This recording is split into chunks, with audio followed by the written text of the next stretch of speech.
tout de suite Anthony Martineau en converse au sujet du Canadien. Tony, comment ça va? Bon vendredi, mon ami, ça va très bien. Alors, il y a des gars qui jouent leur dernière carte chez le Canadien ce week-end.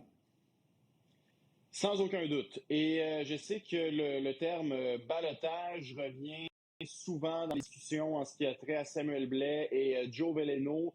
Florian Giaccai et Owen Beck, eux, n'auraient pas donc à passer par le ballottage advenant la décision de les renvoyer dans la Ligue américaine. Et pourquoi je parle pas de Kapanen? Parce que je pense qu'à ce moment-ci, c'est pas mal confirmé qu'il débutera avec le Canadien, même si lui non plus, d'ailleurs, ne devrait pas passer par le ballottage, mais c'est dire à quel point l'équipe le porte en haute estime et apprécie le camp du jeune homme. Maintenant, on voit la formation à l'entraînement. En l'absence de Zachary Bolduc, Jean-Charles, il y a des gars qu'on ne voit pas, justement, Florian Giaccai, Samuel Blais et Owen Beck, qui étaient sur la même unité, le 5e trio, donc jouaient ensemble, mais incidemment joueront aussi les uns contre les autres demain. Alors, qui a connu le meilleur camp? Ça, c'est une question, mais également, avec quel type de joueur le Canadien se voit-il débuter la saison? Est-ce qu'un gars comme Florian ou Owen Beck en ont fait assez pour obliger le Canadien à mettre Samuel Blais au ballottage ou encore Joe Veleno? C'est encore des questions qui vont devoir être répondues, selon Martin Saint-Louis en tout cas, mais il y a des gars qui assurément joueront gros demain. Mais là, Anto, je trouve qu'on conclut rapidement de la mise au rencard au ballottage de Samuel Blais. C'est donc dire que son absence dans le match de mardi à Québec contre les Sénateurs tend à démontrer que pour Martin, c'était affaire classée et il n'y serait pas. J'ai de la misère avec ce bout-là, honnêtement, parce que j'imagine très mal le Canadien soumettre Blais au ballottage dans le but de le renvoyer à Laval et ne pas, en contrepartie, garder Florian Giaccai ici à Montréal. Ça t'en prend un, comme on dit dans le jargon. On en a un en arrière, mais ça en prend un en avant. Qui est le nouveau Pezzetta? On veut déjà que ce soit Florian ou Lila? Je suis pas certain, moi. Puis c'est une interrogation qui vaut la peine d'être discutée, mon ami, parce que Samuel Blais est arrivé avec quand même une réputation au Kenkyu. Vous avez été très élogieux à son endroit. Puis, il faut le rappeler quand même, la situation contractuelle de Blais est différente de celle de Florian Giaccai, à qui peut-être ce serait pertinent de donner du millage hockey de qualité dans la Ligue américaine. Maintenant, est-ce que ça voudrait dire que Florian Giaccai a démérité? Absolument pas. Il a connu un grand camp, Florian Giaccai. D'ailleurs, camp qui n'est pas terminé. Mais tu vas pas chercher un gars comme Samuel Blais le 1er juillet si tu n'as pas l'intention de lui donner une vraie opportunité, selon moi. Et je persiste à croire aussi qu'en termes de, en tant que 13e attaquant, ce serait un candidat logique actuellement. Pouvons-nous imaginer Doc, Veleno et Gallagher laissés de côté demain pour insérer dans la formation le trio de Beck, Blais et Giaccai dans cette opportunité de la dernière chance? Ouais. Est-ce que Martin s'est avancé là-dessus? J'en sais trop rien, mais... Non. Alors... Non, il n'a pas parlé de ça aujourd'hui. Martin Saint-Louis s'est fait comme à son habitude les matins de pré-match ou de match très avare de commentaires sur son alignement. La seule confirmation, en fait, à ce moment-ci, Samuel Montembeault aura l'essentiel du boulot demain. Maintenant, Martin Saint-Louis a quand même dit des trucs intéressants dans le sens qu'il reste des questions sans réponse. Et c'est certainement pas qui jouera sur le premier trio. Alors, s'il y a encore des questions sans réponse, je pense qu'il est acquis qu'on verra justement le 5e trio en action demain.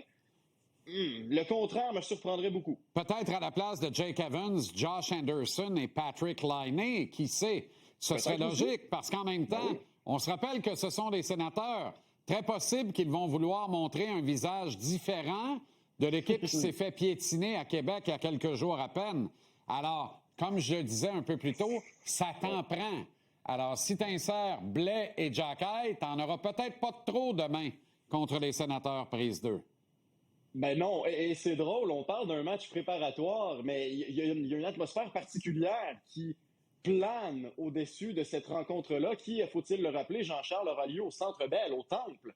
Alors, il y a des gars chez les Sénateurs qui sont actuellement, comme chez le Canadien, en audition. On parle de gars qui, pour certains, sont réputés pour être des fouteurs de troubles, n'ayons pas peur des mots.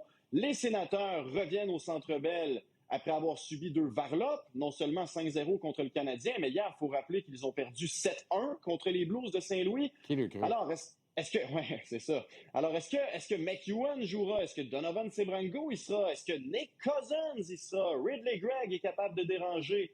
Il y en a, là. Aiden Hudson qui a frappé sournoisement Alex Newhook. Moi, je me réfère à une phrase d'Arbor Xhekaj hier, après la séance d'entraînement. Nous n'oublions pas les coups salauds. Le Canadien se prépare pour la saison à venir. Les Sénateurs aussi. Mais il y a des plaies qui sont encore bien fraîches des deux côtés. Alors, si on me pose la question aujourd'hui, je ne serais pas surpris qu'il y ait encore un peu de brasse camarade demain. Ouais. Effectivement, il faut s'y attendre. Parce qu'Ottawa va vouloir...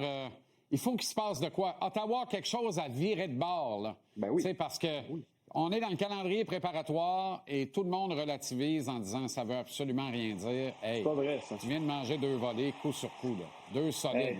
On sait comment la terre a tremblé à Montréal quand Toronto nous a fourré une tape sur la suce. Ben oui. Alors, ça vient d'arriver à 2 reprises avec les Sénateurs. Je revois d'ailleurs la droite de Struble à l'endroit de Jack. Dévastatrice. C'est parce que tes toughs en ont toutes mangé une. Ça va pas bien, là. Ça va pas bien. C'est tellement pertinent ce que tu viens de dire là. Il y a un problème actuellement parce que ton plus tough en bout de ligne, c'est ton capitaine à Ottawa. Exact. Tu veux pas perdre Brady Tkachuk à coup de 5 minutes tout au long de la saison. Puis là, je dis pas qu'il faut qu'il y ait un policier par équipe et un gars qui est juste là pour se battre. Non. Ce que je dis, c'est que ça te prend au moins un gars ou deux, autre que ton joueur étoile, qui impose le respect. Parce que mardi, le temps passe trop vite. Moi, quand je vois Struble et Xhekaj jeter les gants devant le banc du Canadien et que je vois aussi Demidov qui saute sur le banc, là, rempli de joie, rempli d'euphorie, tu sais, tes joueurs vedettes, là, gagnent 2 pieds, 20 livres quand ils voient des coéquipiers aller. Je sais qu'il y en a qui vont s'insurger de ce que je vous dis là, mais c'est une réalité quand même. Ces gars-là ont une importance dans un alignement.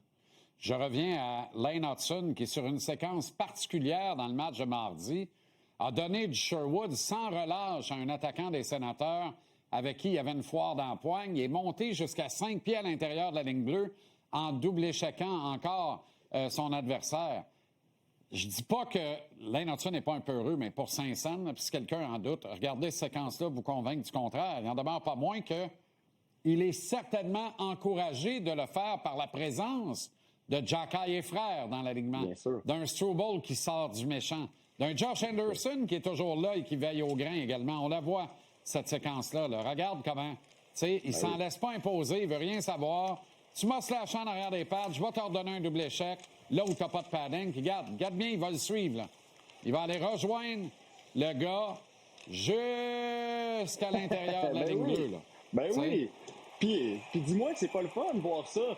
Puis dis-moi aussi que le Canadien de Montréal, le point, sans dire que le Canadien aurait vaincu c'est Dylan les Capitals. Cousins, voilà. Dylan Cousins. Oui, en c'est plus, ça. Pas un pied de céleri. C'est pas un pied de céleri. Il y a 4 mois et demi, 5 mois, en avril, le Canadien s'est incliné devant les Capitals de Washington en série. Puis le mot qui revenait souvent, Jean-Charles, c'était robustesse. Manque de robustesse, on s'est fait intimider. Je peux vous dire que si tu refais cette série-là aujourd'hui, le Canadien n'a plus du tout le même club et je ne vous parle pas d'acquisition nécessairement, je vous parle de mentalité. À condition que Martin les mette dans le line-up, par exemple. Ça a été long contre les Caps. Ça a été long. On a été lent à réagir. Ça faisait école. Je pense qu'on était à l'école, puis on l'assumait, puis on le comprenait. Une autre séquence sur laquelle j'attire ton attention. Alex Newhook, victime d'une mise en échec très douteuse mardi. Et que fait le bon Alex Carrier? Il fait ni une ni deux, il n'hésite pas. Il dit « Hey, qu'est-ce que tu fais là, Armand? Qu'est-ce que tu fais là, Armand? » Et il va. Tu comprends? Oui, meurtre de loup. Puis avec Hodgson, en plus. Ben oui, avec Hodgson, qui n'est pas le dernier venu, à coup de 100 minutes de pénalité, Jean-Charles, dans la Ligue américaine. Puis ultimement, on semble bien loin de l'époque où les gardiens du Canadien pouvaient se faire ramasser à même leur demi-cercle et il n'y avait aucune réaction. Et ça, mine de rien, ça rapproche. J'écoutais Renaud qui a été tellement pertinent cette semaine, comme à l'habitude d'ailleurs, mais je suis tombé sur son segment où il disait ce match-là a rapproché les troupes. Puis c'est la meilleure chose qui pouvait leur arriver, dans un sens. Et j'ai pas le choix de lui donner raison. Sors, t'as dirigé Jean-Charles au hockey, là. Tu ressors comment d'un match où ça a brassé, mais que tu t'es tenu et que tu es en plus de ça allé chercher les 2 points, peut-être pas le 3e point qui était le point de comportement, là, mais ça, c'est un autre dossier. Mais tu ressors comment d'un match comme ça? Tu ressors gonflé à bloc, là. En principe, là, tu pars sur une série de victoires. D'habitude, là, c'est ça que ça fait. Ouais. C'est l'effet que ça fait, vraiment, là. Tu sais, tu deviens pas invincible. Tu vas finir par en reperdre un autre.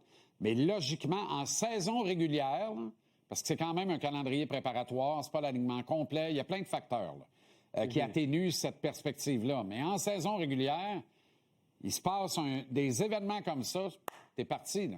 Tu pars. T'sais. Exactement. Puis à l'inverse, il se passe pas ça, puis t'es parti de l'autre bord. Exact. Bon, on a l'impression qu'il y a des messages gros comme le Centre Bell en attaque. On parle pas de la défensive. Adam Ekstrom est encore là au camp d'entraînement. Ouais. Chaise numéro 8 pour l'instant, ou 4e paire avec Jayden Struble. Qu'est-ce que ça veut dire exactement? Bien, ça veut dire ce que Pascal Vincent nous a dit dès le début du camp des recrues, Jean-Charles. Je lui avais demandé à Pascal Vincent où tu situes présentement Adam Engstrom dans la hiérarchie défensive de l'alignement, dans ce qui a trait aux défenseurs du Canadien, parce qu'on sait que le bassin d'espoir en termes de défenseurs est très bien rempli. Et Pascal Vincent avait dit, peut-être que vous sentez chez les journalistes que le nom Adam Engstrom est sous le radar, mais je peux te dire que son nom à l'interne est toujours dans les discussions. Alors, est-ce qu'Adam Engstrom est le type de gars à aller sortir un adversaire de ses culottes, de ses patins? Absolument pas. Mais sa mobilité, sa fiabilité aussi, parce que Adam Engstrom, si je ne m'abuse, n'a pas vraiment connu de piètre performance pendant ce camp-là. Il est resté très constant. Et ça, pour un entraîneur, ça vaut de l'or. Tu sais ce que tu as en envoyant Adam Engstrom sur la patinoire. Alors, ce que ça veut dire qu'il soit encore là pour répondre à ta question, c'est que, clairement, il a répondu aux attentes Engstrom. Il y a eu une réponse parmi plusieurs de Martin dans le camp d'entraînement. Elle est au sujet d'Oliver Kapanen. Quand il dit « Capé, il compute beaucoup de choses dans le feu de l'action. Il compute, c'est un NHLer, il compute Ligue nationale dans le feu de l'action. Pogne ça, enlève les capis, remplace par Angie, je ne sais pas comment est-ce qu'il l'appelle. Il n'a pas donné de surnom encore. D'après moi, il n'y aura pas le choix, ça s'en vient. Ouais. Adam Ekstrom est le Brian Engblom des temps modernes, les vrais sages. Mais prends la même réponse qu'il a offert au sujet de Kapanen, elle s'applique parfaitement pour Adam Ekstrom. Il fait tout bien sur la glace, pas flashy, fait bien toutes les petites choses. C'est un gros bonhomme, il se met pas le nez dans la moutarde, il n'est pas allé dans les rassemblements à coups de poing sur la gueule de mardi. S'est tenu un peu à l'écart de ça, mais fait tellement bien les autres choses. Une première passe extraordinaire, panique jamais en possession de la rondelle. Quand il est en pourchasse, en poursuite de rondelle dans son territoire, il se protège autant qu'il protège le disque. Sa prise d'information versus sa prise de décision. Ce gars-là, je te le dis, dans 20 clubs de la Ligue nationale minimum, perce l'alignement. Tout de suite, 100%. Demain matin. C'est un concours de circonstances. Lui, il serait justifié de demander une rencontre avec la direction. Oui, puis je sais où tu t'en vas, mais oui, 100%. Et toutes ces qualités dont tu viens de faire mention sont là. Fluidité aussi. Souvent, j'entends, c'est Alex Carrier qui disait, il me fait beaucoup penser à Mike Matheson en termes de style de patinage. C'est pas donné à tous les gars, Jean-Charles, tous les joueurs de hockey, de patiner à vive allure sans avoir l'air de travailler. Alors maintenant, il y aura des décisions. Est-ce qu'Adam Engstrom et Jayden Struble seront de l'alignement demain? J'ai très hâte de voir. Si oui, peut-être qu'on donnera une soirée de congé à Lane Hudson dans le contexte où Goulet et Dobson, Martin Saint-Louis souhaitera sûrement leur donner une dernière chance. Je ne sais pas, mais clairement, le camp d'Engstrom est très rassurant. Oui, ça dépend de la condition là, de Goulet et de Dobson, justement. Là. Mais s'ils sont en condition, là, tu sais quoi, je voudrais les voir jouer le match de demain, puis je voudrais les voir faire la paire, moi. Parce que pour moi, c'est ça, la paire. C'est Goulet-Dobson et c'est Hudson-Matheson. On peut persister 100%. Longtemps à Matheson-Dobson. Je te le dis avant longtemps. Pas trop, s'il te plaît. Mes cheveux vont repousser pour que je puisse mieux les arracher. Non, on va essayer d'éviter ça. Mais on est d'accord. Alors, j'ai hâte de voir demain. Ce sera un morning skate très suivi parmi les gens qui nous écoutent. J'ai l'impression. On a très hâte à ce match-là.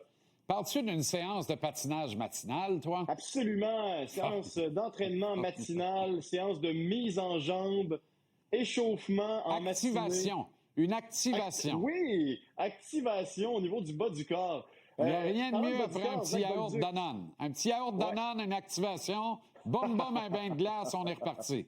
J'ai hâte Excellente de voir, soirée. Bon week-end, ouais, Anto. j'ai hâte de voir le bas du corps de Zach Bolduc, si ça va bien aller. Mais oui, bonne soirée à toi Ouais, aussi. ça, je cherche encore où ça a bien pu arriver, cette histoire-là. Même chose. C'est bien rare qu'on se tord le genou en chantant du karaoké. À moins que ce soit très violent. Effectivement. Bonne soirée, bon week-end, Anto. À lundi. Salut, mon ami.